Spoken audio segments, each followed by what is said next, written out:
नमस्कार। तो ये जो आप स्क्रीन पर देख रहे हैं, ये आंगनवाड़ी का नोटिफिकेशन है, जिसका हम संपूर्ण विश्लेषण बहुत कम समय में करने जा रहे हैं। वीडियो के अंत तक बने रहें। इसमें हम आपको सिलेक्शन प्रोसेस बताएंगे, आरक्षण है, कितनी सीटें किसको दी जाएंगी और सिलेक्शन किस तरीके से होगा। इसका सिलेक्शन ग्रामीण स्तर पर होगा कि जिला स्तर पर होगा, और सबसे पहले किसको इसमें जगह मिलेगी, मेरिट किस प्रकार से बनेगी, सभी प्रश्नों के उत्तर हम आपको देने जा रहे हैं। इसमें आय प्रमाण पत्र का भी क्या, लेकिन जिसका आय कम होगा उसको प्राथमिकता दी जाएगी या नहीं दी जाएगी। विधवा, तलाकशुदा, गरीबी रेखा से नीचे आने वाली महिलाओं के साथ क्या होगा, उनको पहले लिया जाएगा कि मेरिट के आधार पर लिया जाएगा। तो हम डिटेल जानकारी देख लेते हैं। देख सकते हैं कि जो आंगनवाड़ी कार्यकर्ती, मिनी आंगनवाड़ी जो कार्य करती हैं, सहायिका हैं, इनकी जो शैक्षणिक योग्यता है इंटरमीडिएट होना आवश्यक है। इनकी जो आयु सीमा है 18 से 35 वर्ष के बीच होनी चाहिए। और जैसे कि जो कार्यरत हैं आंगनवाड़ी कार्यकर्ती, मिनी आंगनवाड़ी और सहायिका हैं, इनकी जो आयु सीमा है 50 वर्ष तक है। 50 वर्ष तक यदि पूर्ण कर रही हैं तब भी इनका प्राथमिकता दी जाएगी। और यदि कोई कार्यकर्ती 62 वर्ष की आयु पूर्ण कर चुकी हो तो उसे इसमें जगह नहीं दी जाएगी, वो ऑटोमेटिक सेवानिवृत्त हो जाएगी, मतलब सेवा समाप्त उसकी हो जाएगी। जो 2024 में 62 वर्ष पूर्ण कर रहे हैं वो 30 अप्रैल को सेवानिवृत्त हो जाएंगे। अब बात कर लेते हैं हम चयन पात्रता और अर्हता की।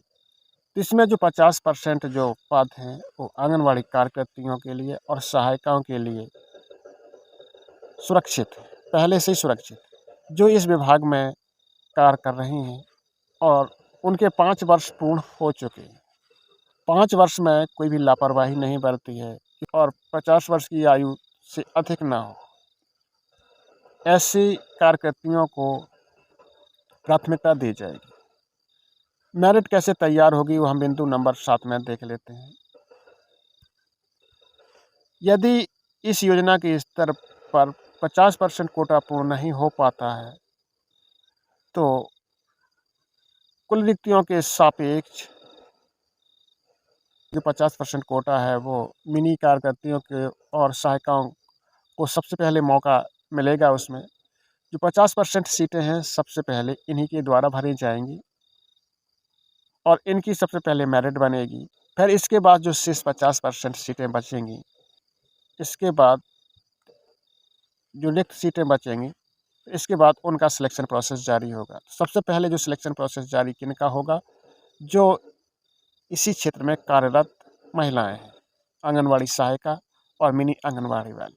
तो सबसे पहले उन्हीं की नियुक्ति होगी और उन्हीं को नियुक्ति पत्र मिलेगा। सबसे इन्होंने 5 वर्ष की नियमित सेवा दी हो, 50 वर्ष से उम्र इसकी ज़्यादा ना हो और विगत 5 वर्ष में कोई लापरवाही 3 माह अथवा अधिक के लिए अनुपस्थित ना रही हो तो उसका चयन इसमें माना जाएगा, और जो अनुपस्थित रही हो उसका चयन इसमें नहीं माना जाएगा। तो सबसे पहले जो कार्यरत मिनी आंगनवाड़ी कार्यकर्त्री हैं और सहायक कार्यकर्ती हैं जो 60 वर्ष की आयु पूर्ण कर रही हैं, उन सभी का विवरण नियुक्ति प्राधिकारी द्वारा चयन समिति के समक्ष प्रस्तुत कराया जाएगा और चयन की कार्यवाही करके 15 दिन के अंदर ही उनको नियुक्ति पत्र दिया जाएगा। 60 वर्ष वालों को नहीं। आप सोचे 60 वर्ष वालों को भी नियुक्ति पत्र मिलेगा, तो उनको नहीं, जो इस आरक्षण के तहत इस सेवा में आती है। इसके बाद जो चयन है केंद्रवार, जो विस्तृत जानकारी है चयन समिति द्वारा जारी की जाएगी और इसकी एक प्रति निदेशक बाल विकास पोस्ट आरोह उत्तर प्रदेश लखनऊ को भी भेजी जाएगी। 50% जो पद हैं वो सहायिकाओं द्वारा भरे जाएंगे। सहायिकाएं उपलब्ध न होने की स्थिति में इनको सीधी भर्ती द्वारा भरा जाए, कोई भी पद खाली नहीं रखा जाए। अब हम देख लेते हैं कि इसमें जो वरीयता आंगनबाड़ी कार्यकर्ती और मिनी आंगनबाड़ी कार्यकर्ती व सहायक पदों की चयन की जो वरीयता होगी वो क्या होगी। सबसे पहले तो वरीयता उसको दी जाएगी जो उसी ग्राम में निवास कर रही है और गरीबी रेखा से नीचे हो। तो आप समझ ही गए होंगे कि आय प्रमाण पत्र में जो आय है वो कम होनी चाहिए, तभी उसको प्राथमिकता मिलेगी। और उसी ग्राम की हो, विधवा हो, परित्यक्ता महिला हो या तलाकशुदा महिला हो, ऐसी महिलाओं को सबसे पहले प्राथमिकता दी जाएगी। जब ये महिलाएं नहीं मिलेंगी तब गरीबी रेखा से ऊपर जो आती हैं महिलाएं, उनको वरीयता दी जाएगी। जो इसमें नियुक्ति प्रक्रिया है वो तो आप जानते हैं कि श्रेणी वाइज होगी, यानी कि ओबीसी जनरल कैटेगरीज वाइज होगी।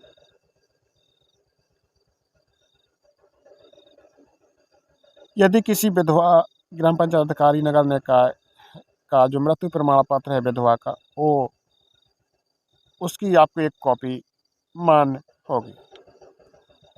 तलाकशुदा महिला के लिए माननीय न्यायालय द्वारा निर्गत विधिक आदेश मान्य होंगे। आय के संबंध में तहसील से निर्गत नवीन विज्ञापन जारी होने से 6 माह के पूर्व मान्य नहीं होगा, यानी जो आय जाति निवासी और 6 माह पहले के मान्य नहीं होंगे। आय तो मान्य होगा ही नहीं, जो यहाँ स्पष्ट लिखा है। तो सभी कागज हमारे नए होने ही चाहिए। अब निवास और जाति प्रमाण पत्र के संबंध में तहसील से ऑनलाइन डिजिटल हस्ताक्षरित निर्गत निवास जाति प्रमाण पत्र ही मान्य होंगे, जिनका ऑनलाइन सत्यापन संभव हो सकता है। तो ये जो भी जाति निवास होंगे ऑनलाइन सत्यापन द्वारा जो मतलब निकलेगा, जिनका ऑनलाइन सत्यापन किया जा सकेगा वही मान्य होंगे।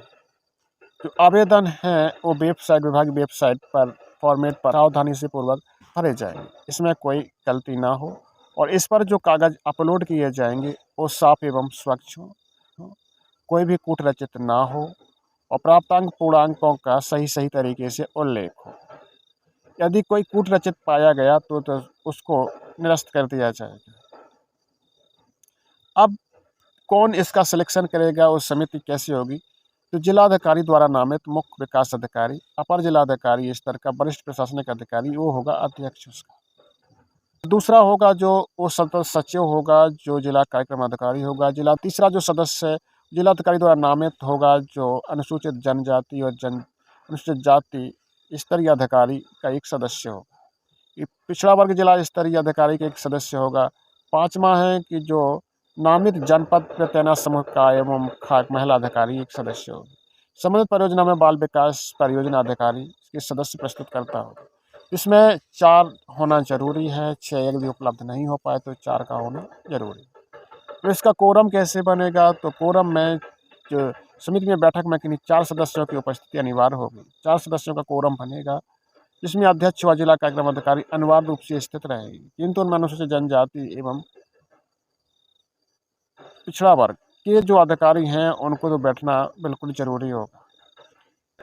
तो मेरिट सूची कैसे तैयार की जाएगी? एक श्रेणी में एक से अधिक पात्र अभ्यर्थी के उपलब्ध होने की दशा में अभ्यर्थियों की मेरिट लिस्ट बनाई जाएगी। आंगनबाड़ी कार्यकर्त्री, मिनी आंगनबाड़ी कार्यकर्त्री और सहायिकाओं, अब एक ही श्रेणी में एक से अधिक पात्र अभ्यर्थियों के उपलब्ध होने की दशा में मेरिट लिस्ट बनाई जाएगी। आंगनबाड़ी कार्यकर्त्री, मिनी आंगनबाड़ी कार्यकर्त्री और सहायिका के सभी पदों के लिए न्यूनतम शैक्षणिक योग्यता है जो इंटरमीडिएट है या इसके संपर्क कक्ष है, या अधिकतम शैक्षणिक योग्यता आपकी पराई स्नातक। जो कम से कम शैक्षणिक योग्यता है वो इंटरमीडिएट है और अधिक से अधिक जो शैक्षणिक योग्यता है जो पराई स्नातक, यानी MA, MSc, MCOM कोई सा भी हो सकता है। इसी आधार पर जो मेरिट है वो तैयार की जाएगी। अब मेरिट कैसे तैयार की जाएगी? जैसे कि अभ्यर्थी के कक्षा 10 में 60% बने हैं। कितने बने हैं? 60%। तो इसमें 10 का भाग दे दिया जाएगा, तो इसके जो अंक बनेंगे वो 6 बनेंगे। तो कक्षा 10 के जो 6 हो गए। अब कक्षा 12 में आपकी भी 60 बनी है, तो इसके भी पॉइंट 6 हो गए। इसी प्रकार से इस BA में 70 बनी है तो इसके पॉइंट 7 हो गए। MA में भी 70 बनी है तो उसके भी पॉइंट 7 हो गए। इस तरीके से जो मेरिट बनेगी, तो आप मेरिट समझ ही गए होंगे मेरिट किस प्रकार से बनेगी। और इसमें जो पॉइंट की हैं जैसे 6.666 तो 3 अंक तक ही लिए जाएंगे और किसी भी अंक को पूर्ण नहीं किया जाएगा। जैसे मान लो कि पॉइंट के बाद 69 है तो इसे 70 नहीं किया जाएगा, जो है सो है। इतना ही लिया जाएगा, पूर्ण नहीं किया जाएगा। 3 आंगनबाड़ी केंद्रों में कार्यकर्ती मिनी आंगनबाड़ी केंद्र की कार्यकर्ती सहायिकाओं चयन के संबंध में पूर्व में कई बार चयन की कार्यवाही की जा चुकी है, लेकिन आरक्षित वर्गों के पात्र अभ्यर्थी उपलब्ध न होने की वजह से पूर्ण नहीं हो चुकी है। उनमें से अनुसूचित जाति पिछड़ा वर्ग अधिकतम 2 बार विज्ञप्ति प्रकाशित कराई जाएगी। आरक्षित वर्ग संबंधी पात्र अभ्यर्थी उपलब्ध नहीं होते हैं तो ग्राम सभा, अगर ग्राम सभा के नहीं है तो न्याय पंचायत क्षेत्र से पुनः आवेदन पत्र आमंत्रित किए जाएंगे। इसके बाद भी यदि कोई अभ्यर्थी नहीं मिलता तो परियोजना के आरक्षण की स्थिति का पुनः आकलन करते हुए हम अनारक्षित करते हुए आवश्यकता हो तो किसी अन्य रिक्त केंद्र को आरक्षण श्रेणी में ले लिया जाए जिसमें आरक्षित वर्ग की अभ्यर्थी उपलब्ध हो। यदि परियोजना स्तर पर उपरोक्त कार्यवाही किए जाने पर आरक्षित अभ्यर्थी नहीं मिलते हैं तो जनपद स्तर पर कार्यक्रम द्वारा आरक्षण का आकलन कर लिया जाएगा और एक परियोजना अभ्यर्थी उपलब्ध न होने के कारण उसकी प्रतिपूर्ति दूसरी परियोजना में रिक्त पदों के आरक्षण करते हुए पूर्ण कर ली जाएगी। इन दोनों स्थितियों में जिलाधिकारी का अनुमोदन आवश्यक। तो इसमें ये कहा गया है कि यदि ये एक ग्राम पंचायत से भी अभ्यर्थी नहीं मिलता है तो जिला पंचायत स्तर के अभ्यर्थी को ले लिया जाएगी। यदि इस पर भी कोई आरक्षित अभ्यर्थी नहीं मिलता है तो हम दूसरी जगह से भी आरक्षित अभ्यर्थी, उन्हें सीट भरना ही भरना है, किसी भी अभ्यर्थी से भरे, सीट खाली नहीं जाएगी। पदों का निर्धारण अब इसका जो अनुमोदन है जिलाधिकारी को दिया जाएगा और वहाँ से निर्णय लिया जाएगा। अब इसमें जो है अभिलेखों का सत्यापन किस तरीके से होगा, तो इसमें जो अभिलेखों का सत्यापन है तो मूल प्रमाण पत्र का अवलोकन चयन समिति द्वारा सदस्य जिला कार्यक्रम अधिकारी तो बाल विकास परियोजना अधिकारी के द्वारा किया जाएगा। इसमें जो है तो जो नियुक्ति प्राधिकारी है जिला कार्यक्रम अधिकारी द्वारा जिलाधिकारी के अनुमोदन परांत ही 15 दिन के अंदर ही नियुक्ति पत्र निर्गत किए जाएंगे जब आपका सत्यापन हो जाएगा। यदि सत्यापन में कोई संदेह की स्थिति पाई जाती है तो सबसे पहले जिलाधिकारी को अवगत कराया जाएगा कि इनके प्रमाण पत्र फर्जी हैं और ऐसा है, तो इसके बाद निर्णय लिया जाए। अब नियुक्ति किस तरीके से होगी तो नियुक्ति देख लेते हैं। चयन समिति द्वारा प्रस्तुत की गई चयन सूची जो मेरिट लिस्ट बनेगी उसको जिलाधिकारी का अनुमोदन प्राप्त किया जाएगा। जिलाधिकारी के अनुमोदन के उपरांत ही कार्रवाई संपन्न की जाएगी। आंगनबाड़ी कार्यकर्ता मिनी आंगनबाड़ी एवं सहायिकाओं की नियुक्ति प्राधिकारी जिला कार्यक्रम के अधिकारी होंगे।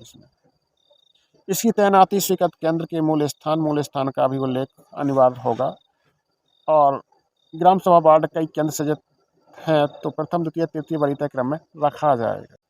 जो आपका नियुक्ति पत्र होगा उसमें 11 अंक का एक डिजिट दिया जाएगा। प्रथम मेरिट लिस्ट आएगी, फिर द्वितीय मेरिट लिस्ट आएगी, फिर आपकी हो सकता है जरूरत पड़े तो उसका तृतीय लिस्ट भी आ सकती है। यदि आपका नियुक्ति पत्र जारी हो गया है तो 90 दिन तक ही वो मान्य होगा, इसके बाद स्वतः वो निरस्त हो जाएगा। यदि कोई लड़की है अपने मायके में आंगनबाड़ी में कार्य कर रही है, अब उसकी शादी होगी तो अब क्या होगा उसकी, तो शादी हो गई तो अब जो ये वैकेंसी निकली है तो उसका समायोजन उसके ससुराल में कर दिया जाएगा।